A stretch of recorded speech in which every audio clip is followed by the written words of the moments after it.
మంతా భక్తులతో నిత్యము కళకళలాడుతుంది. స్వామిని మనసా వాచా కొలిచే భక్తులకు ఈ సన్నిధి వైకుంఠంలా దర్శనమిస్తుంది.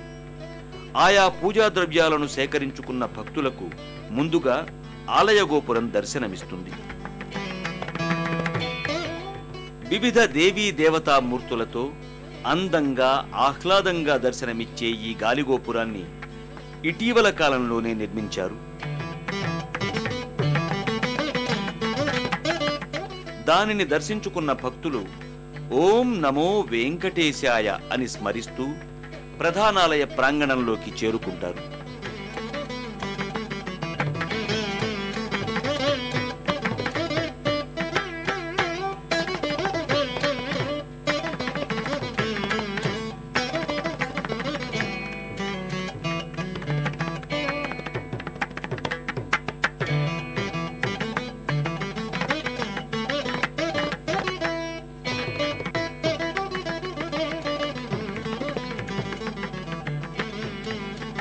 ప్రధానాలయ ప్రాంగణమంతా విశాలంగా భక్తులతో నిత్యము రద్దీగా ఉంటుంది.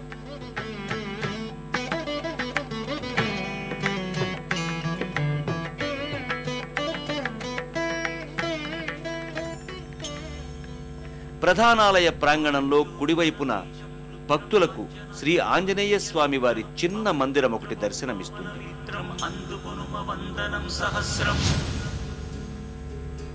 సర్వకాల సర్వావస్థలలోనూ స్వామి చెంతనే ఉండే ఆంజనేయుడు ఈ ఆలయానికి వచ్చే భక్తుల మనోగతాలను తెలుసుకుని స్వామికి తెలియజేస్తాడని భక్తులు దృఢంగా నమ్ముతారు.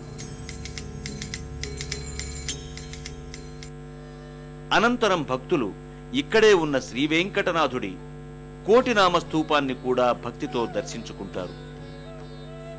అనంతరం ఆలయ ప్రాంగణంలో ఉన్న ధ్వజస్తంభానికి భక్తి శ్రద్ధలతో పూజాధికారులు నిర్వహించి తరిస్తారు.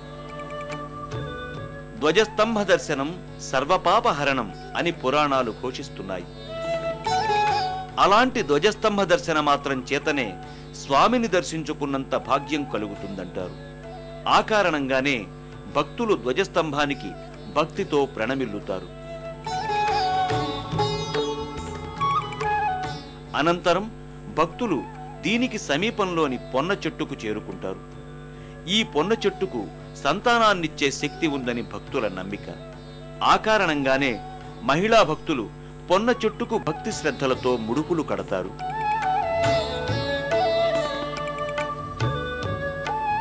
ఈ పొన్న చెట్టు కింద పుట్ట కూడా దర్శనమిస్తుంది.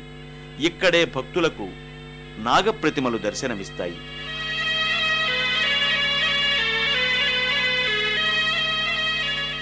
ఆయా ప్రతిమలను భక్తితో దర్శించుకున్న భక్తులకు వీటికి సమీప మంటపంలో ఉన్న పుట్ట మహిమాన్వితమైనదిగా భక్తులు చెబుతారు. స్వామివారు పూర్వం ఈ ప్రాంగణంలోనే ఉండేవారని, ఆలయాన్ని అభివృద్ధి చేసినప్పుడు స్వామివారి మూర్తులను తరలించినట్లుగా తెలుస్తోంది. నిత్యం భక్తులతో కిటకిటలాడే ఈ మంటపంలో శేషుని పడగల కింద శ్రీ వెంకటనాథుడు దర్శనమిస్తాడు.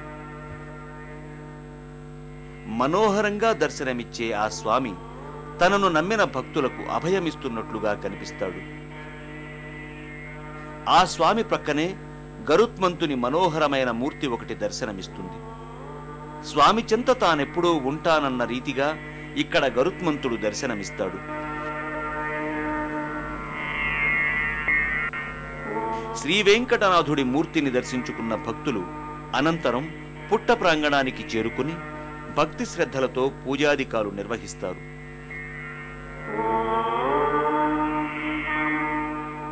భక్తులు అనంతరం ప్రధానాలయ ప్రాంగణంలోకి చేరుకుంటారు. ప్రధానాలయ ప్రాంగణమంతా భక్తులతో రద్దీగా ఉండి గోవిందనామస్మరణతో మారుమ్రోగుతుంటుంది. ఈ ప్రధానాలయ గోడలు ప్రాకారాల మీద శ్రీ వెంకటనాథుడి లీలలను తెలిపే మనోహరమైన కథాచిత్రాలు భక్తులకు దర్శనమిచ్చి వారిని అవ్యక్తమైన అనుభూతులకు గురి చేస్తాయి.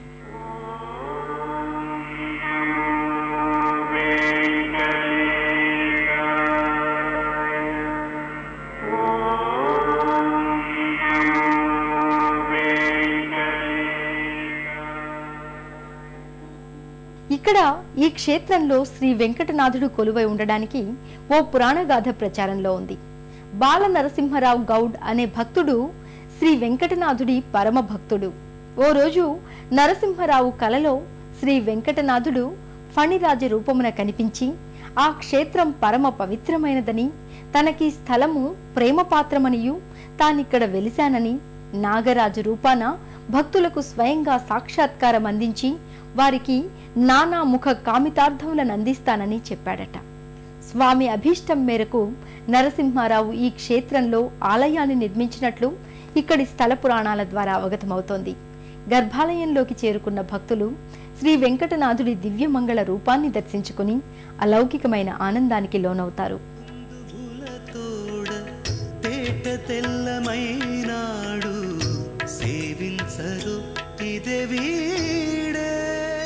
వాటిని దర్శించుకున్న భక్తులు అనంతరం గర్భాలయంలోకి చేరుకుంటారు.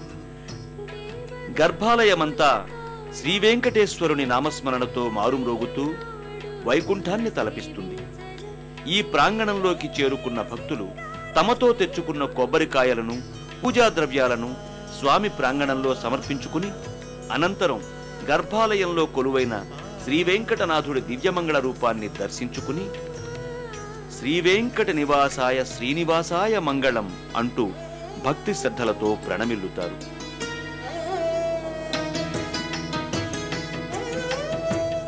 ఓ విశేషమైన వైవిధ్యానుభూతిని అందించే శ్రీ వెంకటనాథుని దివ్యమంగళ రూపం భక్తులలో పారమార్థిక చింతనను పెంచి కల్మషాలను దూరం చేస్తుందని భక్తులు దృఢంగా నమ్ముతారు. ఆ కారణంగానే స్వామిని కలియుగ దైవంగా, కారుణ్యమూర్తిగా కొలిచే భక్తులు అద్వితీయమైన ఆనందానుభూతులకు గురవుతారు.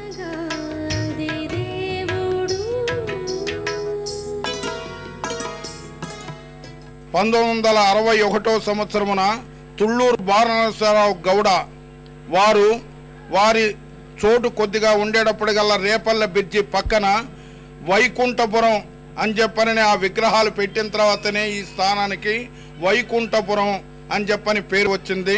ఎలమి కోరిన వరాలిచ్చే దేవుడే, ఎలమి కోరిన వరాలిచ్చే దేవుడే, వాడు అలమేల్ మంగ, వాడు అలమేల్ మంగ, శ్రీ వెంకటాద్రినాథుడే. వేడుకొందామా వేడుకొందామా వెంకటగిరి వెంకటేశ్వరుని వేడుకొందామా వేడుకొందామా